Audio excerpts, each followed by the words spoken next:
Hi, my name's Johnny, and today, take a look back over the last year, how my opinions and thoughts have changed, altered, developed, grown on the Line 6 HX Stomp. I have owned the HX Stomp for just over a year now, and it's been a roller coaster of thoughts and emotions with this really in-depth, intricate bit of equipment. For those that don't know, the HX Stomp is essentially a smaller version of the full-fat Helix. It's a fraction of the cost. It's not got quite so many things in it compared to the full Helix range, but it's still got loads and loads of things in there, especially for us bass players. I've done a few videos on the HX Stomp before, and this video isn't so much going to be a total demo of it. I'm going to do some sound demos, but I'm not really planning it. I'm just going through showing off a few of my favourite bits and showing some of the effects that were in there. This video would be about 20 hours long if we were to go through every single thing. Maybe we'll do that on a live stream some point. So since I bought the HX Stomp, I've actually used it on every single video. It's really good for me because I like to have a consistent sound, a familiar sound, so I always use like the Ampeg or the Gallien-Kruger, something that people know what it sounds like, and it's just like pretty standard blank canvas for me to show off the pedal or the bass that I'm reviewing. But do I like it other... Oh, bollocks. Oh no, it is recording. Phew! But do I like it beyond that? When I first got the HX Stomp, I did not like it. I'll be honest, I didn't like it. I was starting to lose creativity and start not enjoying playing so much at home because I was spending so much time fiddling around and trying to get the sound I like, and getting frustrated when I don't get a sound I like, or all the presets sounded bad, and I was spending a long time delving in there to get the tone that I wanted, and that's fine, but it definitely sucked out some of that creativity, and I didn't get excited about picking up the bass because I was like, there's too much on here, I just want to pick up and play. So I was frustrated with it at first. And that's nothing to do with the functionality of the HX Stomp. I think it's very easy to use once you get your head around it. In terms of how much was on there, I was just getting a bit lost. But after a while, I grew to really enjoy it. Once I had a couple of sounds locked in, I was able to go back and I thought they always sounded great. In one of my videos on here, I showed how to build a patch using HX Edit. And that patch has been pretty much the one I've used the whole time. Over time, I've kind of taken things out of it. So I had a Sans amp on there, I had EQ on there. I've kind of taken those out to get a cleaner signal. It's not overloaded, there isn't loads of things going on. It's just the amp and the cap. And I really like that simplicity.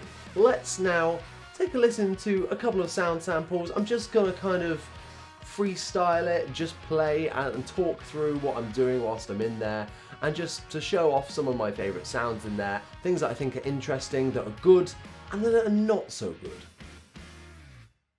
So now we're revisiting HX Edit, which is the editing software for the HX Stomp and all the Helix stuff. And I've got a couple of presets saved on here, and they've changed over the time. One thing that is cool about these digital things is that they get updated. So we're currently on 3.1, which means that we can have even more slots at our disposal, which is great. And so a couple of new things added in there. But also, I have had some problems with HX Edit. Constantly crashes for me, even when my Mac's been updated. It runs Premiere, Logic, no problem whatsoever. It's quite high spec, it does a great job, but HX Edit really struggles. Amongst all the crashes, I just get issues with the program itself, like, this isn't right, what it's showing up here. What's going on here? I've got the distortion on a separate channel, but why is it showing it as a little loop here? Where's the amp? Like, it's gone off the screen somewhere, and I can't view it. If I change over, it's the same thing. The amp's not here. It's really strange, and I don't quite understand. I mean, it's just running so slowly. But all that aside, I still think it sounds fantastic. I used to have quite a lot of EQ and a preamp on here. Nowadays, I just really like having it just plain, just the amp and cab. For me, doing demos all the time, I like to have a consistent sound, and I'm mainly just flipping between the Ampeg and maybe the Gallion-Kruger, whichever I think sounds best for that bass. But the Ampeg is normally just my go-to because it's classic and I just love the way it sounds. Up 2.6 and not very high, mids are scooped a bit, treble's actually down, and the bass is, well, just below normal really. I've got all the volumes pretty much up, because that's another thing with all of the like presets that you get on the amps. You really need to go in and tweak them because they're so distorted. Why is this the default setting? First off, let's listen to this, without any of this. Well, I can't turn it off on there, so I'm gonna have to do it on here. So without anything, and this is my my Squire Standard Series jazz bass, which has got Seymour Duncan quarter pounders in there. Let's whack that amp on.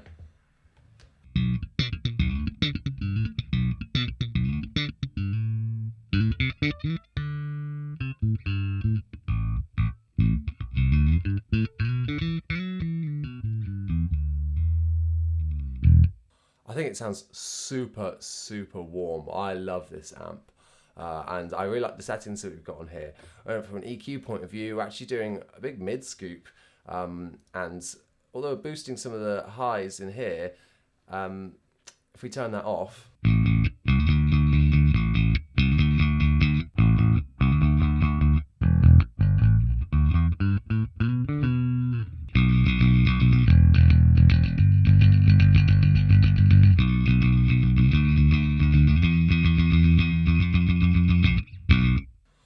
just brings that amp to life. I love this EQ section. We can turn it on the ultra high and the ultra low. Again, it's going to take a million years for it to click on. There you go. 1, 2.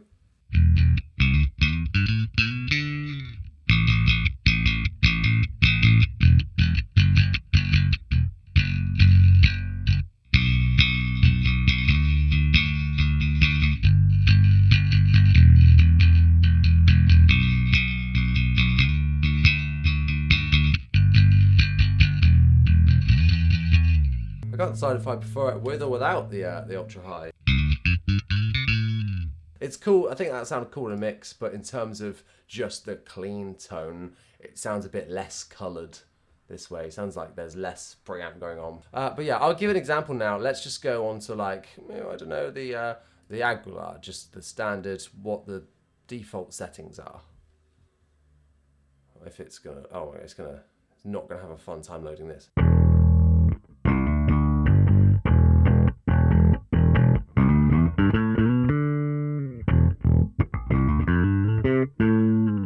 Really weird default settings. It's like muddy sounding, and let's take that drive down.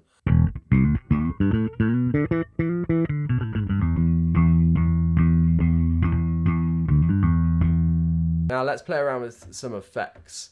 I've got some on here. My favorites that I've got on here are, we've got some pitch, so we've got some octave.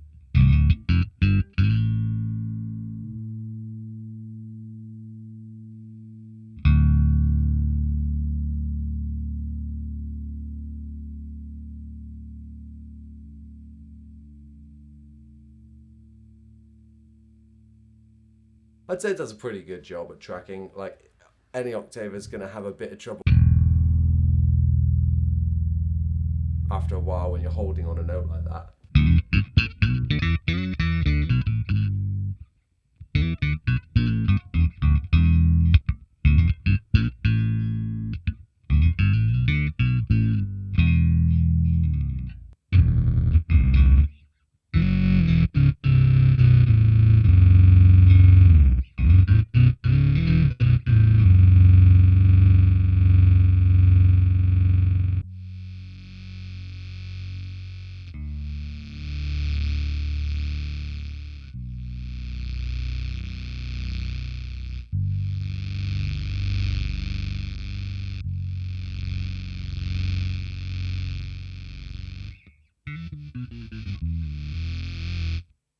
There's some really cool stuff on here. If we go over into our filters, we can get like some envelope filter stuff going on.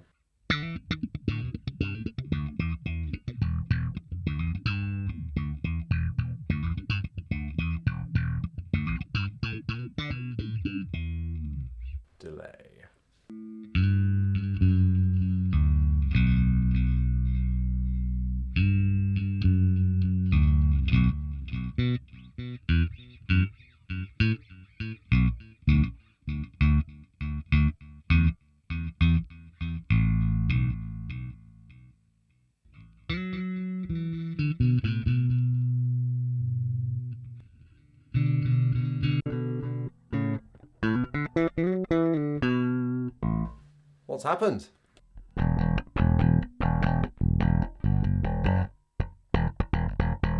See, look, something's happened here. Everything's disappeared on the stomp itself. What? This is what I mean. Like, now it's showing everything, and on this HX edit, it's gone. Now we're back. Let's have a listen to some of the distortions. Now this is the Dark Glass Obsidian 7000, or based on the Dark Glass clone.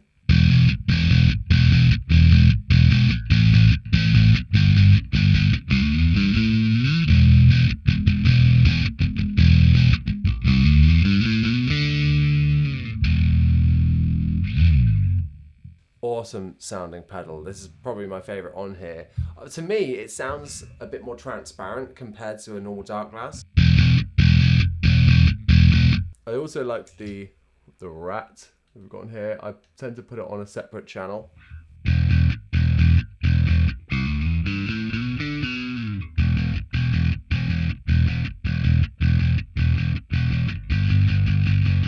There's so many good sounding distortions in here. Like, let's go on to the Legendary Drive. How does this sound?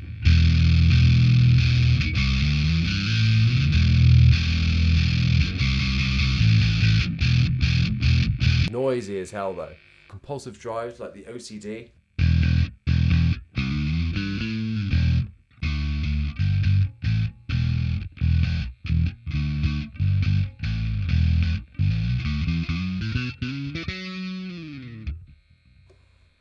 Still sounds cool. The Minotaur.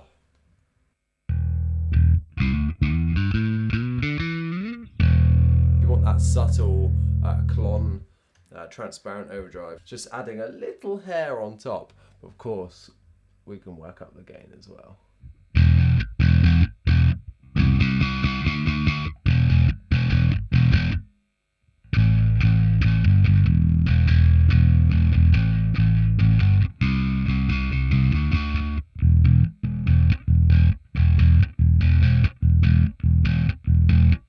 Chorus is something I like to demonstrate in all my videos.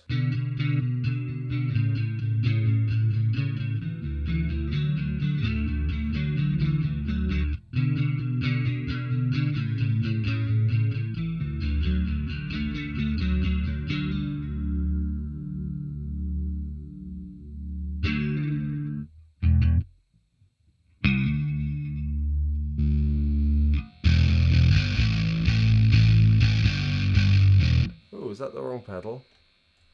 Oh no, I've still got the valve driver. Let's put the Minotaur with that. That sounds cool.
So let me know in the comment down below what kind of sounds you want to hear me demo from the HX Stomp, because I'm very aware that, you know, that wasn't really much of a demo, more just me messing around. You can also click up in the cards to see my video of going through all of the different bass amps. I think I'm going to do the same with all of the distortions soon as well. So as I made it clear in that demo, one thing that I really don't like is HX Edit. I think it's really bad. I have had nothing but problems with it, unfortunately. It started off okay, and then as the updates started rolling out, even now it's completely up to date, and it's still having loads of crashes, loads of bugs, it not recognizing when the stomp's plugged in, it being really slow and unresponsive, and messing up the view, and I can't click on the amp, and I don't know what happened to it. I haven't tried to reach out to Line 6. I think I definitely will soon, because it's so annoying. I just end up twiddling the knobs on the actual machine itself. But that is a plus about it. Like I said earlier, it is easy to use after a while. I really like the interface. It's quite intuitive, it's friendly looking, it's not too scary, I don't think. And yeah, it is a substantial bit of gear, and I don't feel like it's going to let me down. That being said, it is no longer on my pedal board. My approach to using the HX Stomp has kind of changed over time. I initially bought it so that I didn't have to have an amp, so that I could just plug that into the PA or send that to a power amp that then powers the cab, so I didn't have to have a head. Everything was on my pedal board. I love that idea of just slimming it all down. However, when I tried it, I didn't love it in band practice, and then I just kind of found myself using it as an extra preamp. It kind of wasn't fitting the purpose that I had it for, that I bought it for. And I know that there is so many things you can do with the HX Stomp in terms of splitting signals, sending it out to the amp and the PA, and using it as an interface, all these different kinds of things. I definitely don't make the most of it in that regard. Although it can do all these magnificent things, more and more I'm realizing that I just want something simple. And that's why it ended up coming off of my board. I went to band practice one time and I forgot the adapter, because of course it can't be powered by the Voodoo Labs power supply that's on the bottom of my pedal train. So I couldn't use it at practice, and I was like, oh no, I'm gonna have to rewire the pedal board and just go through the pedals, and I loved it. I liked having the tactile knobs once again and not having to adjust it digitally and save it, and it was just a feeling. I felt almost more in control. I'm struggling to explain it really, because it's a weird phenomenon where I felt like I was enjoying just playing more and not worrying about what that is doing. Don't really know what the point of this video is, it's more of just me telling my thoughts. So how am I using it now? Although I might think, well, I'll just sell it on then, I still want the tones that are in it and all of the effects, because for me and how I'm using it at home for demos, it has such a great purpose for me. It's got everything I need all in one, and it's a consistent sound, like I said. But now I've got it hooked up to my interface on my desk, so it's there ready to go at all times. So I don't even need to plug in my pedal board or do anything like that for me to plug in play all the bass tones and all the guitar tones for my demos all in one place. And I'm really loving it. It's fit for loads of different purposes, and I'm finding my feet again with it, which is great. Leave a like if you want to hear even more from the HX Stomp. We're definitely going to do some more. There's so much within this little box, and it's fantastic value. I do not regret getting this thing at all. Despite its weird quirks and the software not being quite up to scratch in my opinion, it is still a fantastic bit of gear, and I have no regrets in buying it. So yeah, this video was more of just me rambling and telling my thoughts, and more of like an update. I'm hoping to do a full pedal board update soon as well, because since that has moved on, I've had the excuse to buy lots of pedals for myself. Once again, thank you so much for watching. I'll see you next time.